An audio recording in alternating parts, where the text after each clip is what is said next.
최후의 심판을 하러 오시는 예수님께서 백마를 타고 계시다. 또 그분은 하나님의 원수를 물리치시는 용사이시다.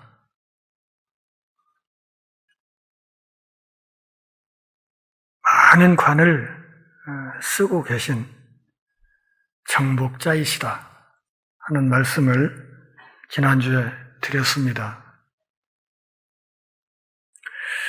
결국 예수 그리스도의 십자가에서의 죽으심과 부활, 그리고 승천, 이 땅에 그의 몸인 교회의 복음 사역을 통해서 온전한 승리가 오게 되고 그분의 심판과 구원이 확실하게 이루어질 것을 계시록에서 확인해주고 있다 하는 것을 잘 아실 것입니다. 지난주에 이어서 이 말씀을 한 차례 더 살펴보도록 하겠습니다. 하나님이 심판하시는 과정이 얼마나 의로운 것인가 하는 것을 오늘 이 시간에 잠깐 말씀드리려고 합니다. 하나님이 하시는 심판은 의로우시다. 그분의 심판이 의롭다는 것은 그 심판의 대상이 되는 사람들 가운데 어느 한 사람도 억울한 사람이 나올 수 없는 그런 심판이 될 것이라 그런 말입니다. 그래야 그분의 심판이 모든 피조물들에게 받아들여질 수 있고 그렇게 될 때 그 심판을 통해서 하나님이 영광을 받을 수 있는 것입니다. 아무리 정의로운 심판을 한다 해도 어느 한두 사람이 난 너무 억울합니다. 사실은 그렇지 않습니다. 이렇게 항변할 수 있는 상황이 되면 적어도 그렇게 항변하는 한두 사람에게는 그리스도의 심판은 의로운 것이 아닙니다. 그런데 그날에 주님께서 내리는 이 모든 심판은 철저하게 정의로운 것이다. 사람의 정의가 아니라 하나님의 시선으로, 하나님의 기준으로 보았을 때 정의로운 그런 심판이 될 것이다. 예수를 안 믿는 사람들도, 예수님을 십자가에 못 박아 죽였던 사람들도, 다시 말하면 하나님의 원수로 살던 사람들도 적어도 이 심판에 대해서는 심판하시는 당신이 옳습니다. 이렇게 시인할 수밖에 없는 그런 심판이 될 것이다. 그런 말입니다. 우리가 잘 아는 중국의 군사 전략가인 손자는 이런 이야기를 한 적이 있습니다. 가장 현명한 장수는 이기기 위해서 전쟁터에 들어가지 않고 오직 이미 승리한 전장에만 들어간다. 그래서 전쟁을 하는 여러 가지 책략들이 있지요. 상책도 있고 그렇지 않은 좀 못한 방편들도 있을 텐데 그 중에 상지상책, 그러니까 가장 좋은 전략 중에서도 특히 더 좋은 전략이 무엇인가 하면 그냥 싸우지 않고 이기는 것. 그것을 상지상책이라고 하죠. 그러니까 손자병법에 비추어서 보면 우리 주 예수 그리스도보다 더 위대한 장수는 없었다고 할 수 있습니다. 예수님은 하나님의 언약을 성취시킴으로써 그리고 하나님께서 작정하신 뜻이 담긴 말씀으로써 자신의 피로 이미 정복된 사악한 적군을 만나려고 하늘로부터 백마를 타고 나타나십니다. 이렇게 나타나신 다음 예수님은 오늘 본문에 강조된 승리를 성취시킵니다. 악에 대한 최종 심판을 통해 정복하신다. 그런 말씀이죠. 19장 11절을 한번 읽어보실까요? 또 내가 하늘이 열린 것을 보니 보라 백마와 그것을 탄 자가 있으니 그 이름은 충신과 진실이라. 그가 공의로 심판하며 싸우더라. 하늘에 열린 문이란 말이 벌써 여러 차례 나왔습니다. 이쯤 되면 제가 왜 이 교회를 전주 열린문 교회라 이름을 했는지 어느 정도 짐작하실 수 있을 것이라고 봅니다. 승리의 백마를 타신 예수님은 그 이름이 충신과 진실이라. 그가 공의로 심판하며 싸우신다. 이렇게 말했습니다. 다시 말하면 그분의 심판이 정의롭다는 거죠. 그분이 하시는 심판이 옳다는 거예요. 그분의 이 심판이 맞다는 것입니다. 우리 사회에서 똑같은 법을 전공하고도 그래서 법을 전공하고 죽어라 사법시험 준비해서 그걸 통과하고 사법연수원서 공부하고 그렇게 해서 판사 되고 검사 되고 변호사 된 사람들이 똑같은 법조항을 놓고도 전혀 다른 이야기들을 합니다. 그래서 이 땅에 법 체계를 두고 정의롭다고 말을 하지 않는 것입니다. 어떤 때는 저 사람이 정말 법을 전공한 판사, 검사가 맞아? 이런 생각이 들 정도로 엉망진창으로 사건을 정리하고 판결하고 하는 것을 자주 봅니다.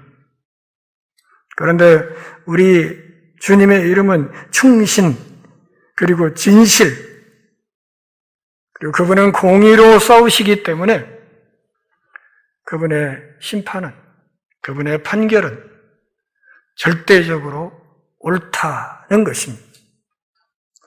그리고 바로 이런 기준에서도 기독교인들에게 세상 법정으로 교회 문제를 끌고 가지 말라 이렇게 말을 하는 것입니다. 원수들을 심판하시는 예수님의 승리에 대하여 여러 가지 세부 사항들이 밝혀졌습니다.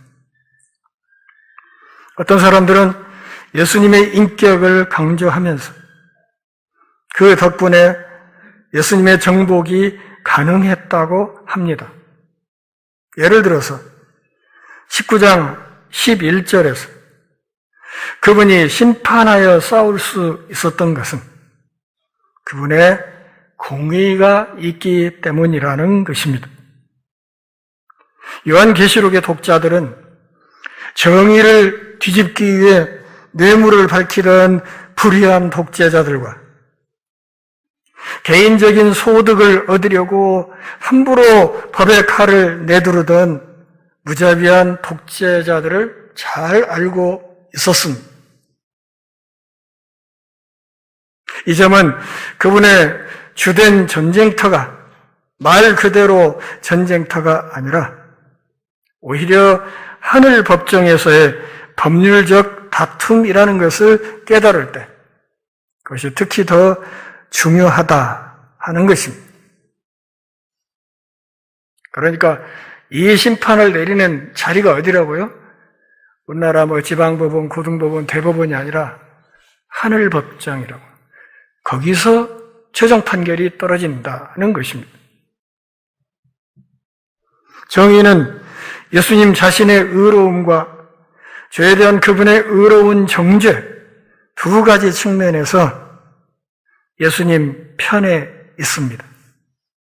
경건하지 못한 자는 예수님이 그분의 의로움이라는 칼로 그를 죽이더라도 그렇게 하시는 예수님이 옳다는 것을 알기 때문에 정복의 고통을 수치스럽게 당하게 될 것입니다. 그러니까 그 심판을 기쁘게 받느냐, 요즘 애들 말로 쪽팔리면서 받느냐 하는 차이가 있다는 거죠.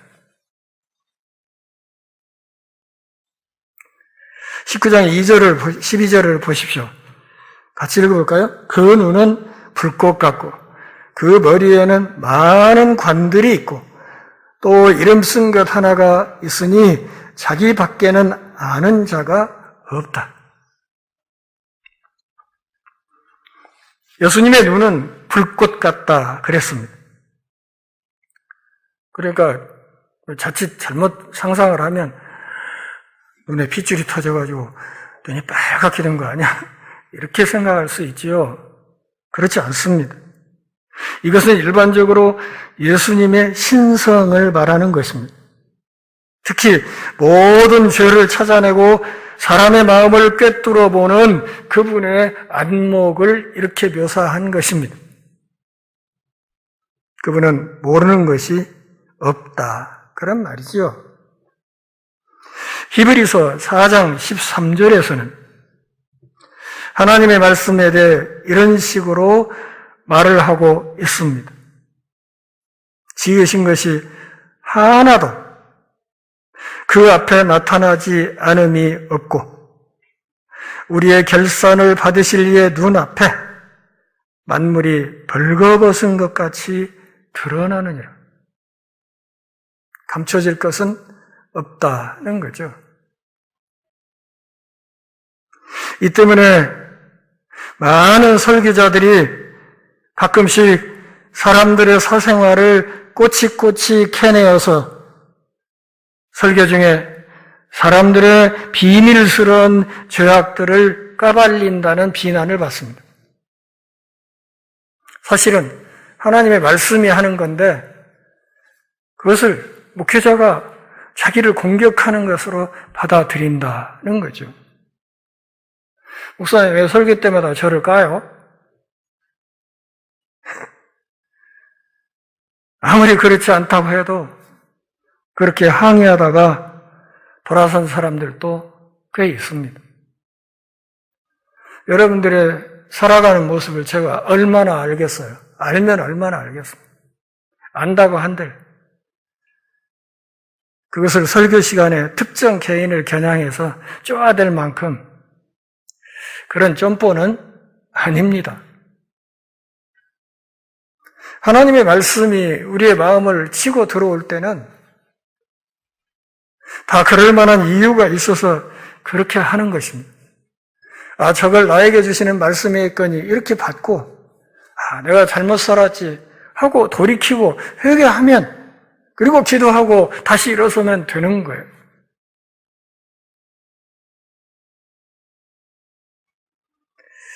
저 목사는 왜 설교 때마다 나를 까고 패는 거야? 이렇게 생각하면 신앙생활 하기가 정말 어렵습니다.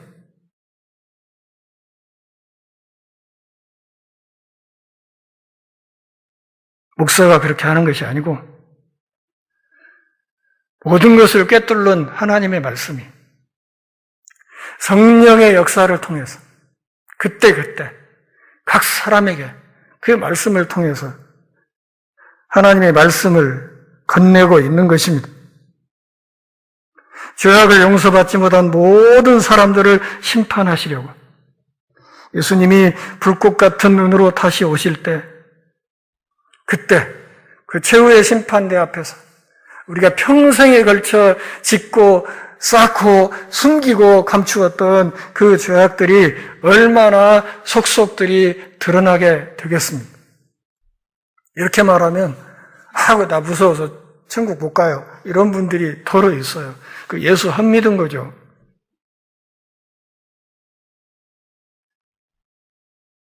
뿐만 아니라 19장 12절을 보면 이름 쓴 것 하나가 있으니 자기밖에 아는 자가 없다. 그렇게 되어 있습니다. 이 구절의 의미에 대해서 많은 의문점들이 제기되었지만 최상의 해법은 인간의 이해력 넘어 그리스도의 신성의 깊이로 보는 것입니다. 그러니까 그리스도의 그 신성, 그 깊이를, 그분의 하나님 되심, 그분의 속내를 인간의 이해력으로는 알기가 어렵다. 이걸 말하고 있는 것이다. 그런 말. 우리가 부모님의 속내를 다 압니까?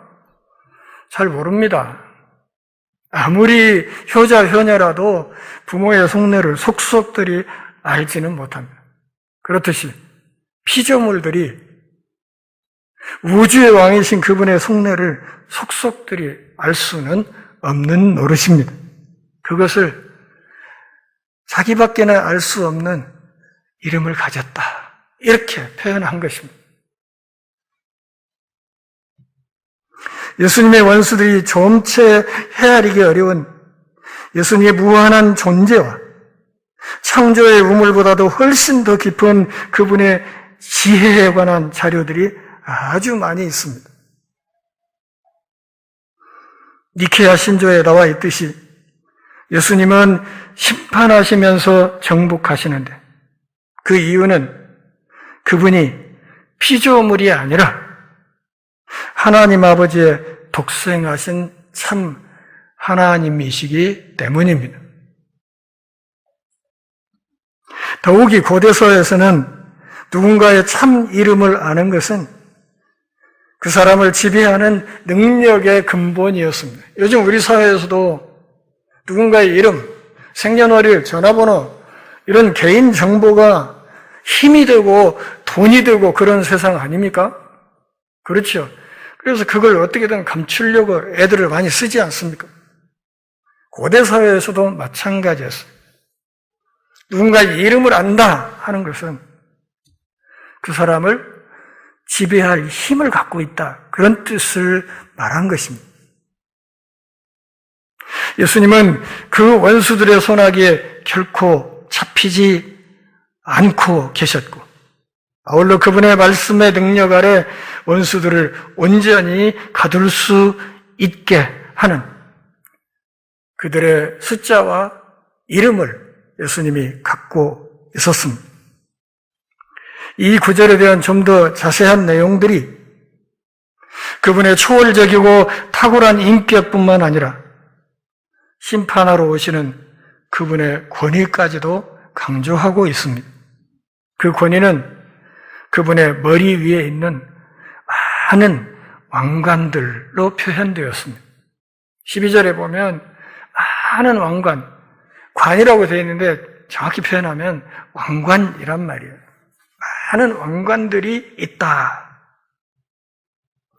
요한계시록에서 왕관을 나타내는 두 가지 헬라어가 사용되었습니다. 하나는 승리의 월계관을 뜻하는 스테파노스이고 또 다른 하나는 지배권을 상징하는 디아데마라는 말입니다.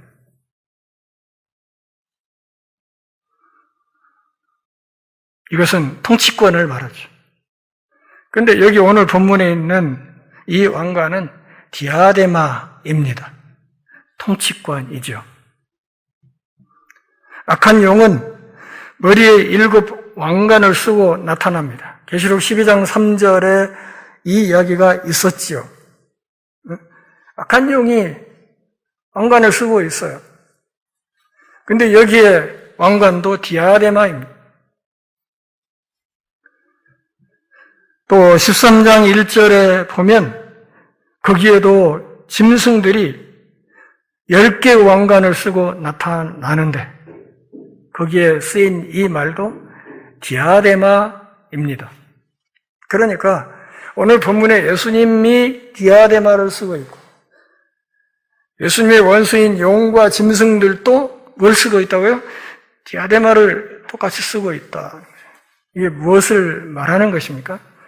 이 마귀와 그 졸개들이 하나님 흉내를 내고 있다는 거예요. 하나님이 쓰셔야 할 관을 저희들이 쓰고 앉아서 이 가짜 하나님 노릇을 하면서 하나님처럼 만물을 다스리려고 하고 있다. 그런 뜻이에요.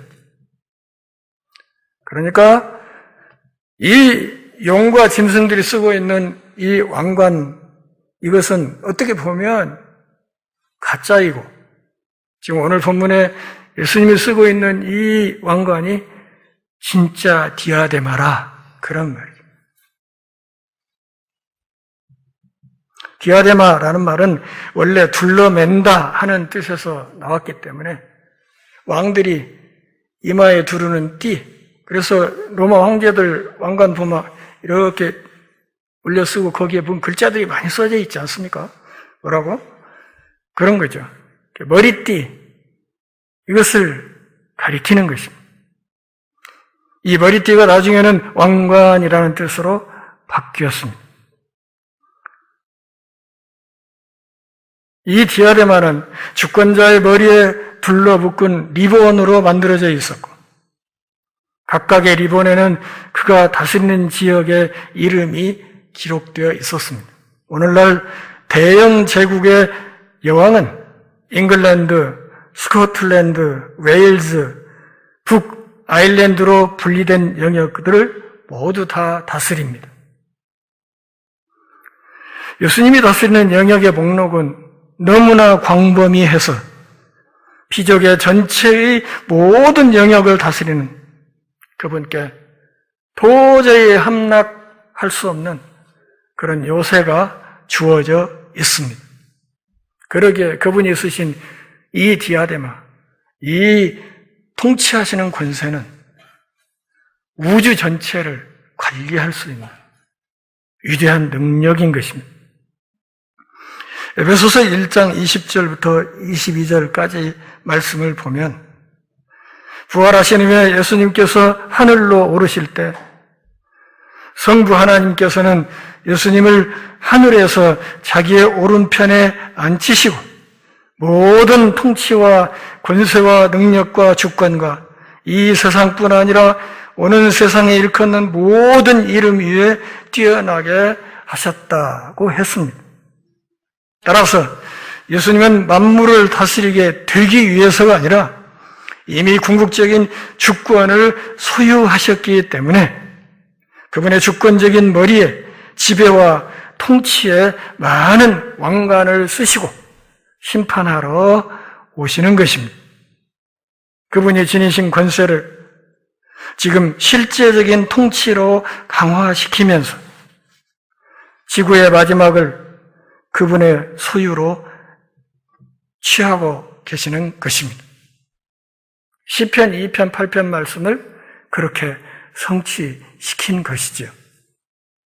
같이 읽어볼까요? 내게 구하라. 내가 열방을 유업으로 주리니 내 소유가 땅끝까지 이르리로다. 이 말씀처럼 예수님이 우주 만물을 차지하시고 그것을 다스리게 되었다. 그런 말이에요. 예수님의 권위는 하늘에 오른 무리들에게 명령하시는 모습으로 더 뚜렷하게 나타납니다. 19장 14절 말씀을 보면 하늘에 있는 군대들이 희고 깨끗한 세마포 옷을 입고 백마를 타고 그를 따르더라. 예수님만 백마를 탄 것이 아니라 그분을 따르는 무리들도 백마를 탄다. 그런 말입니다.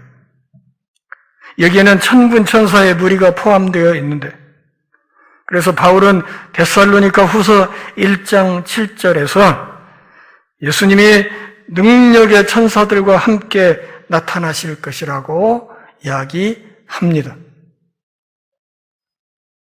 그러나 계시록 17장 14절에 보면 그들은 택하심을 받은 신실한 자들이 포함된 무리, 곧 영광스럽게 변화된 교회입니다. 그러니까 예수님을 따라서 흰말을 타고 나오는 사람들이 누구라? 새하늘 새 땅에서 영광스럽게 변화된 신자들, 그 교회들을 말하는 것이다. 그런 말이에요. 이 군대의 영적인 능력은 그리스도 안에서 그들의 의로움과 하나님 앞에서 그들의 거룩이 나는 하얀 세마포로 상징되었습니다. 성도들은 그리스도 왕국에서 제사장적인 지위를 상징하는 제복을 입고 있습니다. 그래서 우리를 왕 같은 제사장 이렇게 말하는 것입니다. 심판하시는 그리스도의 권위는 특히 그의 다리에 걸친 옷에 쓰인 문구로 강조되어 있습니다. 19장 16절을 보면 만왕의 왕, 만주의 주 이렇게 써져 있다. 그 다리에 그렇게 말하고 있죠. 만왕의 왕이란 말을 줄여서 보통 우리가 왕중왕 그러지 않습니까? 퀴즈 대회를 해도 각 분기마다 그 1등한 사람이 나오고 그 또 1등한 사람들이 이렇게 연말에 모여서 또 왕중왕전을 하지 않습니까? 지구촌에 수많은 왕들이 있었지만 그 모든 왕들 가운데 진짜 유일한 왕이 예수님이시다. 그런 말이에요. 다리는 주로 힘을 상징하기 때문에 따라서 그리스도의 다리를 감싼 의복은 최고 통치권을 상징하는 것입니다. 세상에 종우리에게 왕들이 많이 있지만 그분은 왕 중의 왕, 왕중왕이십니다. 세상에 조물에게 주가 많이 있지만 그분은 만주의 주이십니다. 이 이름은 하나님의 모든 원수들에 대한 그리스도의 종말론적인 승리를 거두시는 용사이신 그리스도의 우주적인 주권을 강조하는 것입니다. 요즘 학생들 말로 예수님이 우주에서 누구다? 짱이다. 그분이 짱이고, 좀 속되게 표현하면 그분이 일진이다. 우리는 그분의 셔틀이고. 그리스도는 그분의 위격과 권세로 심판하실 자격을 지녔을 뿐만 아니라 또한 그의 원수들을 완벽하게 즉각적으로 파괴하는 압도적인 권능을 갖고 계십니다. 계시록 19장 15절 말씀을 보면 그의 입에서 예리한 검이 나오니 그것으로 만국을 치겠고 그랬습니다. 무슨 말인가? 그분의 입에서 뭐가 나와요? 그분의 말씀이 나오죠. 그런데 그 말씀은 양날검과 같다. 성경 곳곳에서 그렇게 말하지 않습니까? 그러니까 그분이 최고 통치권자로서 우주 만물을 다스릴 때 무엇으로? 그분의 말씀으로 지금도 다스리고 계신다. 그런 말. 그러니까 그 말씀에 순종하는 것이 그분의 통치권을 받아들이는 것입니다. 앞서 계시록 1장 16절에서 예수님의 입에서 좌우에 날선 검이 나온다는 이야기를 들었습니다. 이 무기를 휘두르면서 예수님은 악한 권세와 거래하기 위한 타격을 가하는 것이 아니라 그것을 사정없이 무찌르고 그들을 죽여버립니다. 바울은 데살로니가 후서 2장 8절에서 종말의 적 그리스도에 대해 가르치면서 이렇게 말하고 있습니다. 주 예수께서 그 입의 기운으로 그를 죽이시고 강림하여 나타나심으로 패하시리라. 그러니까 예수님이 쓰시는 최후의 무기가 무엇이라? 그분의 입에서 나오는 그분의 말씀이라. 그런 말이죠. 예수님은 단지 그분의 권위 있는 의지의 말씀만으로 원수의 모든 대적 행위를 쓸어버리시고 죄에 대해서 주권적이고 정의로운 심판을 내리십니다. 마르틴 루터는 가장 유명한 찬송가 내 주는 강한 성이라는 찬송가로 이것을 영원토록 각인시켰습니다. 조금 이따 부르겠지만 이 가사 일부 제가 낭송해 드립니다. 힘있는 장수 나와서 날 대신하여 싸우네. 이 장수 누군가 주 예수 그리스도. 이 땅에 마귀 들끓어 우리를 삼키려 하나. 겁내지 말고 섰거라. 진리로 이기리로다. 아멘. 요한계시록 19장 15절에서 예수님의 권능은 또한 그들을 철장으로 다스리신다고 했습니다. 철장이 뭐예요? 한자말로 쇠몽둥이죠, 쇠몽둥이. 네, 나무로 만든 야구방망이도 무서운데 쇠몽둥이로 쳐대면 어떻게 되겠습니까?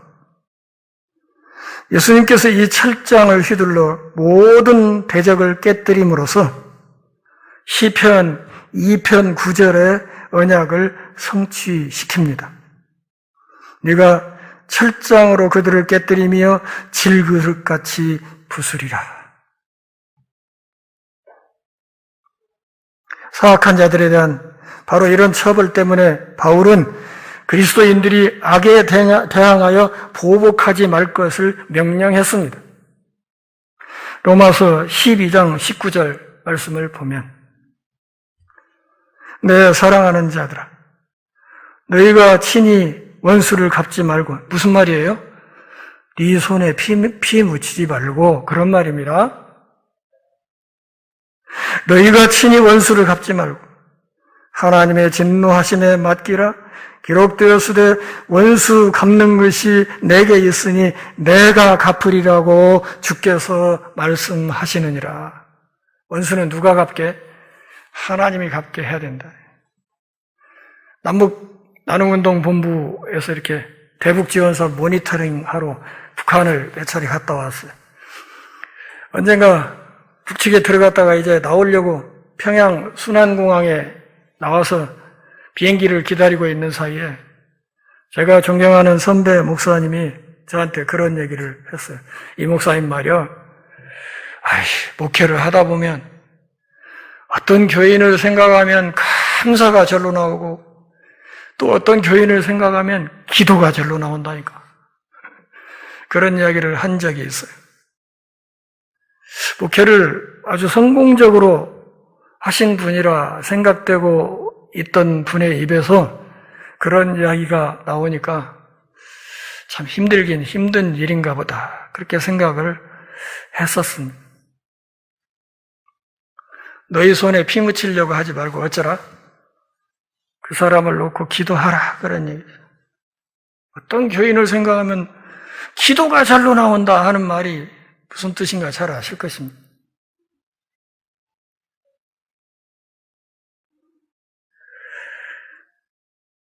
철제 막대기이기 때문에 그리스도의 백성을 압제한 자들에 대한 그분의 복수는 아주 강력하고 단호한 것입니다.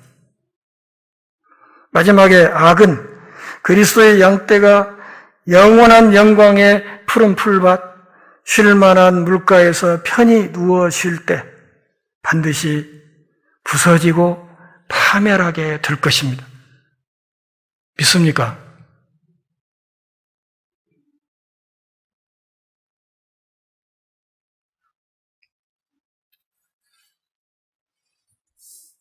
충신대학교 이사를 좀 하다 보니까 요즘 제 마음속에 기도해줘야 될 사람들이 몇 명 생겼어요.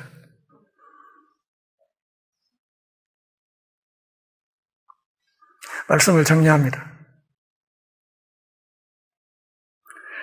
그분은 심판하러 오실 때 백마를 타고 오십니다.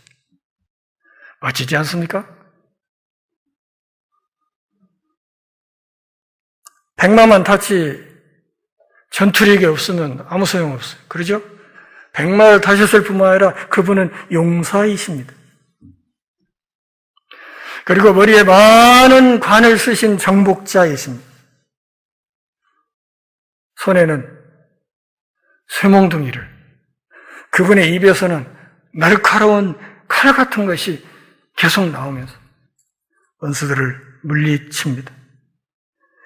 그런데 그분의 이 심판은 철저하게 의롭다고 오늘 본문에서 말하고 있습니다.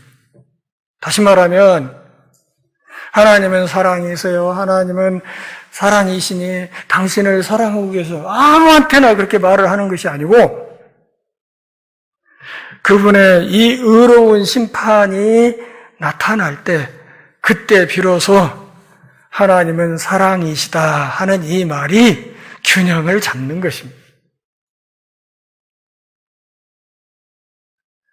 그분의 심판이 정의롭기 때문에 그때 비로소 우리는 하나님을 일컬어서 참 좋으신 하나님, 참 좋으신 주님 이렇게 말할 수 있다. 그런 말. 에베소서 4장 15절 같이 읽어보죠. 오직 사랑 안에서 참된 것을 하여 범사에 그에게까지 잘할지라. 뒷부분은 무슨 말이에요? 모든 일에 예수님처럼 그런 말이고. 그런데 모든 일에 예수님처럼 그렇게 살아가려면 뭐가 있어야 된다? 사랑 안에서 참된 것. 다시 말하면 사랑과 참된 것, 진리를 겸해야 된다. 그런 말. 그러니까 사랑과 진리라는 말이 기독교 복음의 이 동전의 양면이에요. 한쪽에 사랑, 한쪽에 진리. 진리 때문에 사랑이 값진 것이고 이 사랑 때문에 진리가 살벌하지 않은 것입니다. 이것을 겸해야 되는 것이죠.